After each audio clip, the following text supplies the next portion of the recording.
Hello everyone, it is your host Cyber and welcome to another video. In today's video, we're going to be talking about Microsoft Flight Simulator. Now, it's been a while since I've actually made a video, so I'm a little bit rusty on making an actual voice video. And this is an actual live video I'm basically playing while I'm discussing while I'm playing Battlefield 2042. And the only reason is for this because I don't want to go through a bunch of hoops to try to record my voice, and I understand that it is a much more better option because I can better talk instead of having to record everything all from the beginning.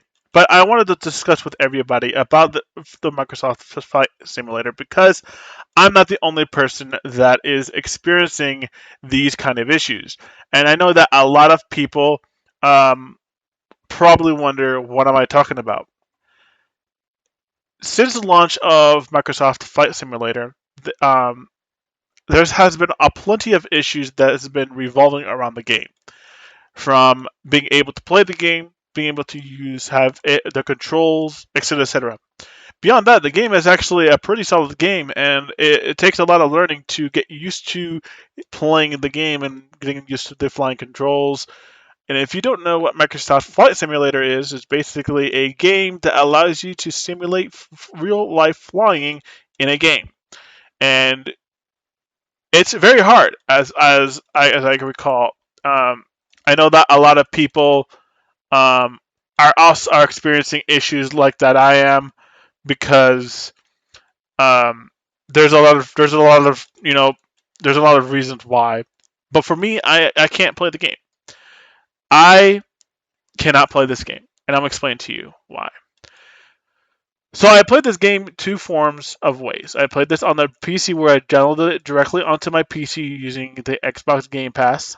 This isn't cloud. This is basically all local storage. And I spent almost 8 hours downloading the game. And even though I have the great internet connection, it's just Microsoft servers are very slow. The major issue with the PC version is that the PC version works fine. I can get into a lobby. I can get into a match where I'm basically flying, and the controls is the main reason why I stopped playing the PC version. The PC version has a lot of issues, and I can't tell you how many issues there are because I haven't played the game enough to be able to wanting to see what kind of bugs it currently has. But trust me, it has plenty of bugs to annoy the shit out of you. Um, and I know that it's probably experiencing the same thing too. I've tried and the PC makes keyboard always makes it weird when it comes to PC controls. I don't know why. It's just so freaking weird. And then I tried a keyboard. I tried an Xbox One controller on my PC, and it worked for what it was. But the controls were completely out of whack. It didn't work. Half of the time I had to figure around with it, and I eventually got frustrated because no matter what I did, my plane was not going up. It was not going down, regardless of where I was tilting the wheel at, and it was just very irritating. That was many many months ago. That was like almost a year ago. I kind of got really frustrated over that, and I stopped playing the game on the PC version. Now I wanted to try on Linux, and I tried the game on Linux on PC, but it wasn't on specifically to the app because on Linux they don't have a dedicated Xbox Game Pass app.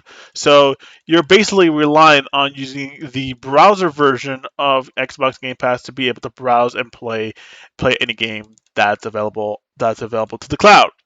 And one of those games that were available through the cloud was Microsoft Flight Simulator. So I gave that a shot.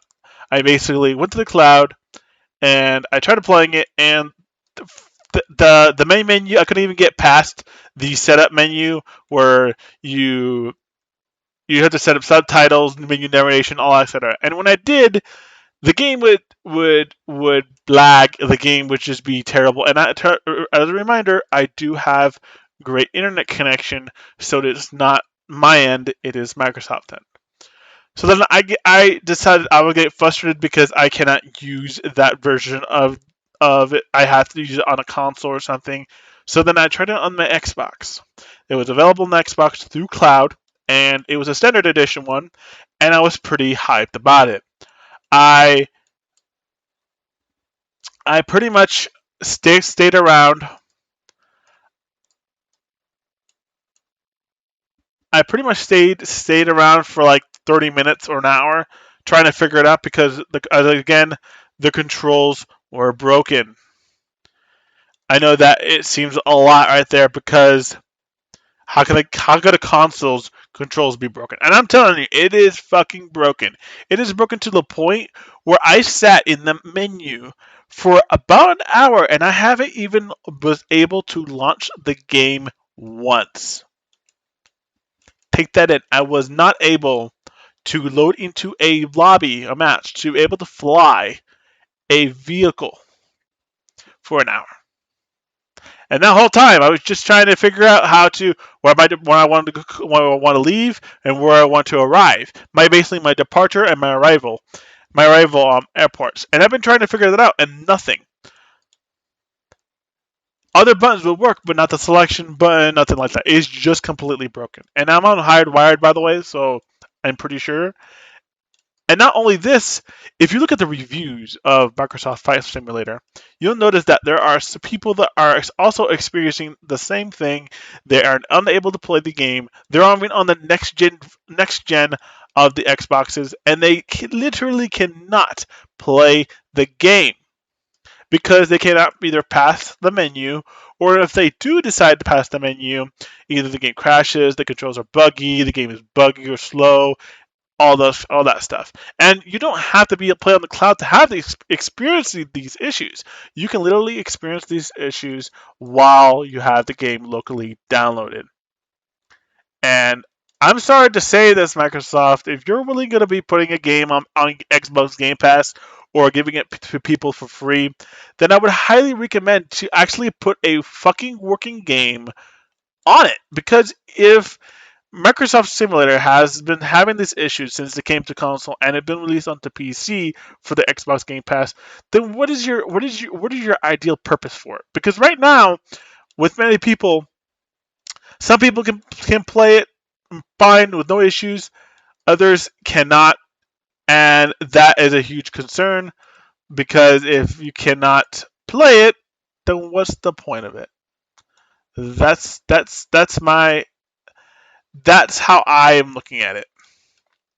I understand at a way a point not many people are experiencing this, but with the experience that I have with with uh,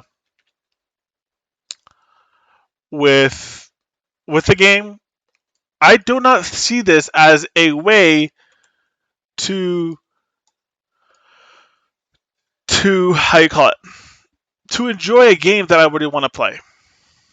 And yeah, that's basically all I had to say. I understand to a standpoint. You have it there, and I'm glad that it's available for everyone who has Xbox Game Pass and doesn't have an Xbox Series X or S, and it have the capability to play the game through the cloud. I completely I approve that.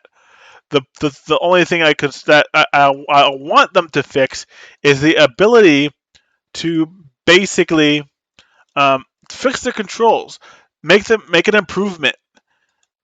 Make it worth the money that I pay for Xbox Game Pass to be able to play and enjoy this game. Because at this point right now, yeah, I have the game and I can play it anytime I want, but that's not the point. The point is, if I cannot play the game and the game is having some serious issues that it needs some serious attention, which limits the game to be a fully 100% unplayable in a state where you cannot navigate the menus easily. There's no indicators where you're at. You just have to guess where the fuck you're at, and then it becomes an unplayable game. And anyone who actually purchased the Microsoft Flight Simulator that's having a similar issue, I'm hoping that they either get their refunds or they demand Microsoft and to to uh, to at least assist them and fix these issues because these are huge issues. And if I can't play the game, then how can anyone else can? And trust me, I've tried multiple versions. I tried to download locally. I tried the cloud twice, and both failed my expectations when it comes to being able to play this title. And yeah, I'm a big fan of flying games. I love flying whenever I want to, but if I can't put my imagination to it, then it just turns the game sour and it just makes me lose interest of wanting to play the game. Either way, I'm hoping that Microsoft can actually review this video, or anyone who whoever watches this who actually works at Microsoft or the studio, to at least make it simpler for the menus to be read. Make sure that we can understand what we're selecting on instead of second guessing of where the hell our cursor is at. Make it user friendly. Make it console friendly, so it is not as difficult as it is to play a game. And that's all I have to say. Beyond that, thank you guys for watching. I'm hoping that all these issues that I am discussing in this video are resolved, because there's the worst thing that I do not like is an unplayable game. And trust me, I've seen worse unplayable games, but this one tops the cake. Either way, thank you guys for watching. Hope you subscribe, like this video if you think um, this is informative and I'm right, or whatever you want to do. It's up to you. I'm leaving the full decision up to you. Either way, thank you guys for watching, and I will see you guys in the next video. Peace out.